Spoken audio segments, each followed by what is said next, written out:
اور میرے پیارے ساتھیوں، السلام علیکم۔ آج مجھے جس موضوع پر تقریر کرنے کا موقع ملا ہے وہ ہے سیرت النبی صلی اللہ علیہ وآلہ وسلم۔ حضرت محمد مصطفیٰ صلی اللہ علیہ وآلہ وسلم وہ ہستی کہ جس کے آنے سے عرب میں نکھار اور بہار آ گئی، جہالت کے اندھیرے ختم ہو گئے، امن و سکون کا پیغام عرب سے نکل کر کل کائنات میں پھیل گیا۔ آپ صلی اللہ علیہ وآلہ وسلم کی سیرت نہ کہ صرف عرب بلکہ پوری دنیا کے لیے نمونہ بن گئی، اور آپ صلی اللہ علیہ وآلہ وسلم انسان کامل کہلائے۔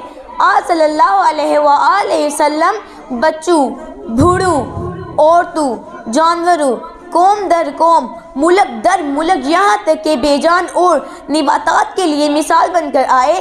آپ کے آنے سے عورت کو وہ مقام ملا، وہ سایہ رحم ملا کہ اس کو دنیا میں انسان کے حقوق سے مالا مال کیا گیا۔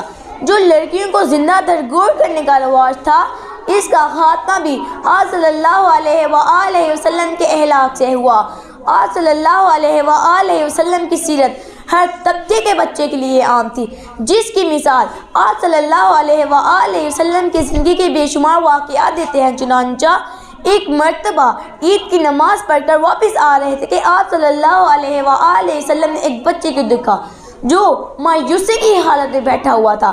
آپ صلی اللہ علیہ وآلہ وسلم اسے اپنے ساتھ گھر لے آئے، اس کے ساتھ حسن سلوک کیا اور اس کے سر پر رحمت و شفقت کا ہاتھ رکھا۔ جب زید بن حارث رضی اللہ تعالیٰ عنہ کے والدین ان کو لینے گئے تو انہوں نے جانے سے انکار کر دیا۔